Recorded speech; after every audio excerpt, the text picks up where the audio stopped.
Let's all be on our feet.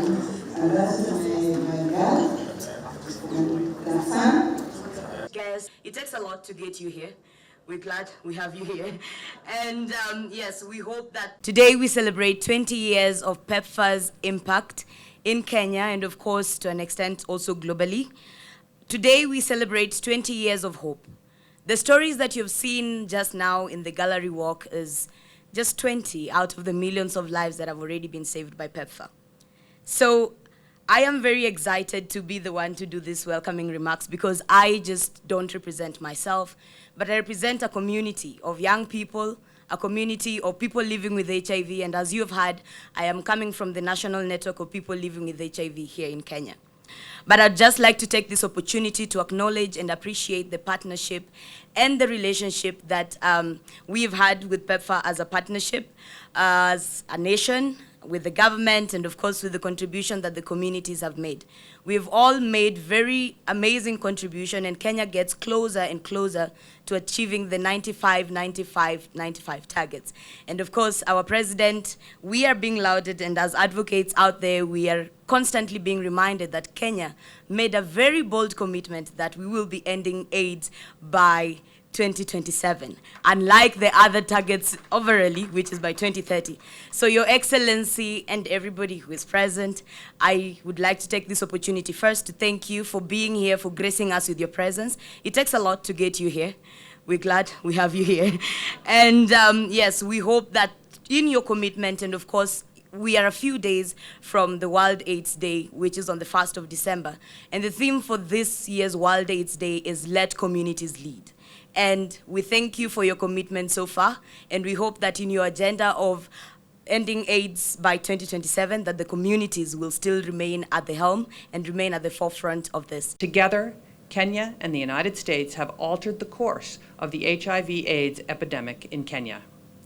The partnership has saved millions of lives, strengthened health systems and economic prosperity, and perhaps most importantly, created hope.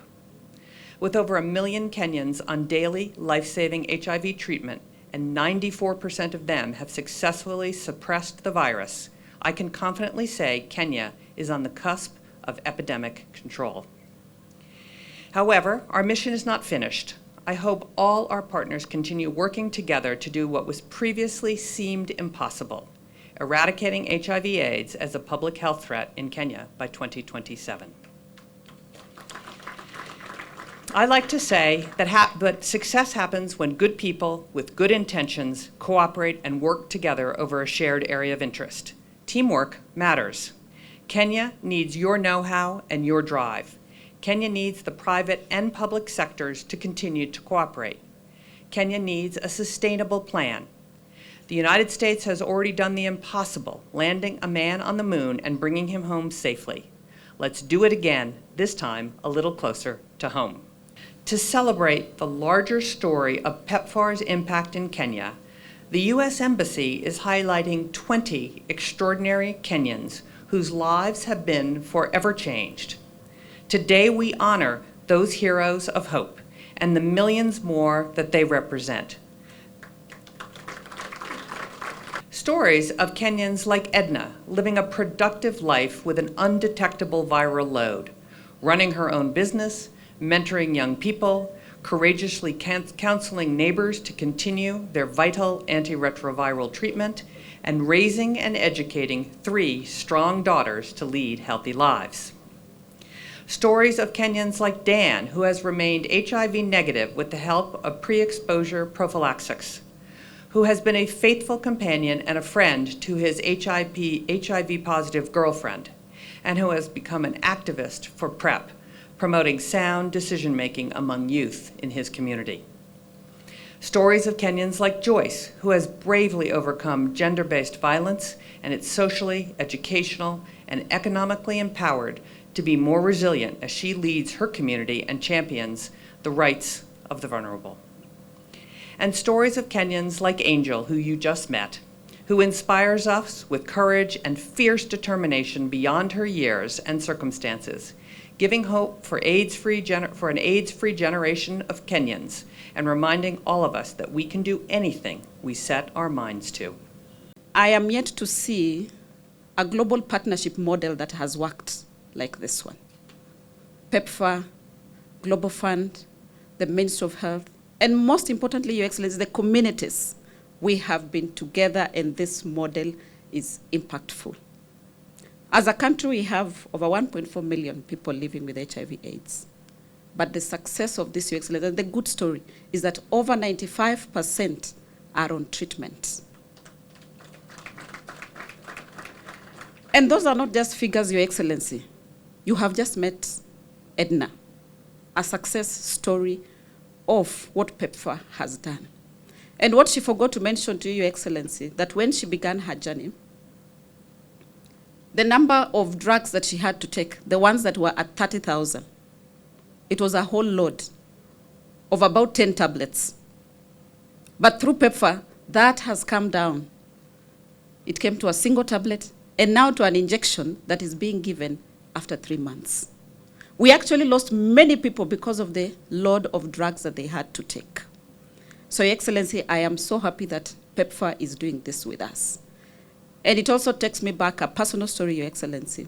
When I was joining college, I only got 2 advices from my parents. One from my mother, who told me, do not come back pregnant.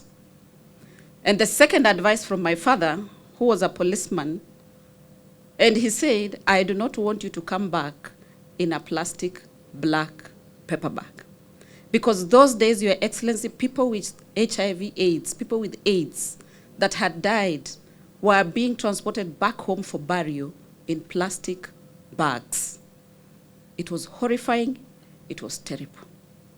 Your Excellency, the beauty of that story is that when I was sending my own daughter to college, I could not tell her that. Because PEPFAR has been with us, people are on treatment, and you can no longer say that don't come back in a paper bag. In fact, it takes effort for you to describe what AIDS looks like. So at a personal level, I want to thank you, PEPFAR. That PEPFAR has actually taught us that you can break political barriers, break economic barriers, break technical barriers, and break structural barriers to impact on lives of people.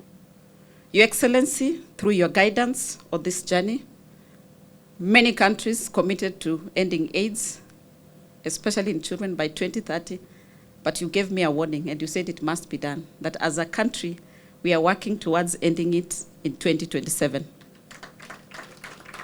My team here knows, when you direct, I equally exert the pressure downwards. And they are aware that we are working towards ensuring that by 2027, we ensure that we end AIDS in children. Kenya's partnership with the United States of America through the US President's Emergency Plan for AIDS Relief, PEPFAR, is one of these very rare partnerships. Indeed, it is amazing what PEPFAR has been able to achieve.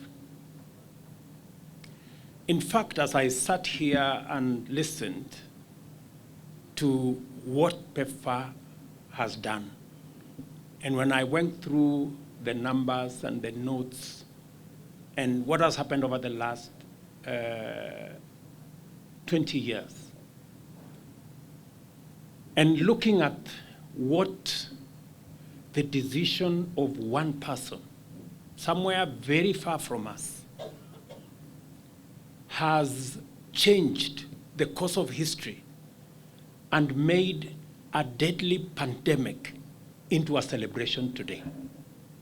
That today we are celebrating a great partnership.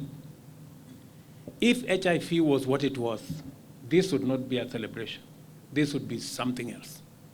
There are many instances in the history of Kenya's bilateral and multilateral engagements where partnerships have achieved tremendous positive change in the form of policies, programs, and projects. On the other hand, there have been fewer instances where such partnerships have translated into direct, personal, feasible transformation in the lives and well-being of people in terms of ending suffering, reducing the number of deaths, and prolonging the lives of millions of people who might otherwise have faced high risk of agonizing early death. Kenya's partnership with the United States of America through the US President's Emergency Plan for AIDS Relief, PEPFAR, is one of these very rare partnerships. This country lost millions of people in this manner. And for a while, it looked like the HIV/AIDS problem would wipe out much of our productive population, robbing the economy of workers and families of breadwinners. The government faced very serious resource constraints in its efforts to pull back people from the edge of graves, families from the brink of ruin, communities from the cusp of disintegration, and the economy from the verge of collapse. Serious support was urgently needed in order to raise the level of necessary intervention on an effective scale. This support came in the form of the President's Emergency Plan for AIDS Relief, which committed more than US dollars 110 billion of American taxpayers' money to the fight against HIV/AIDS in more than 50 countries globally. And it's important for me to repeat it, that President George Bush committed 110 billion US dollars of American taxpayers' money to help support millions of people globally.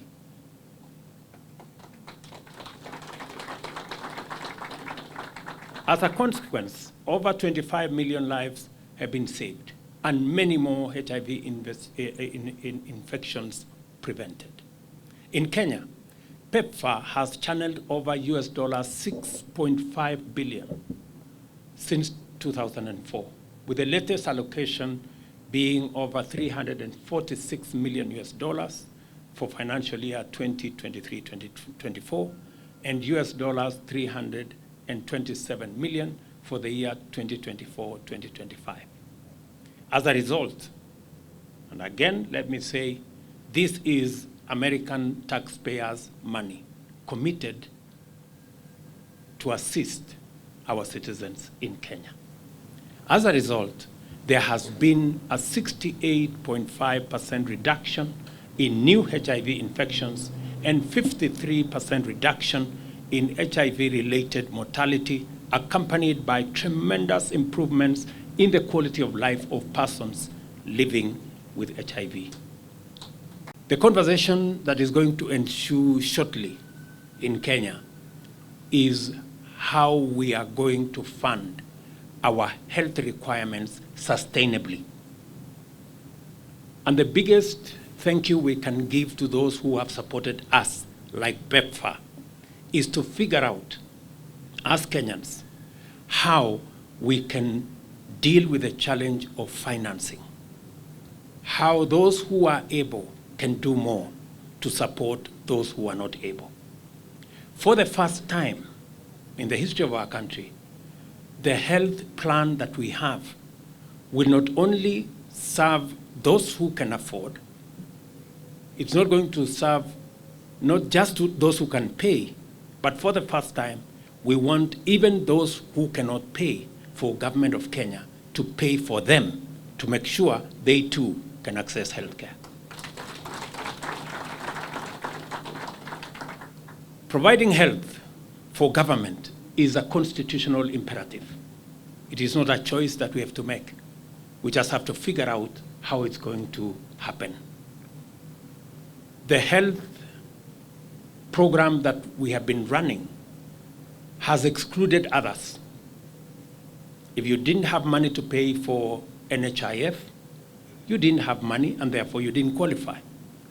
But under our new plan, those who are indigents, those who cannot pay, the government of Kenya is going to make sure that everybody has a health insurance card and make sure that they can access health.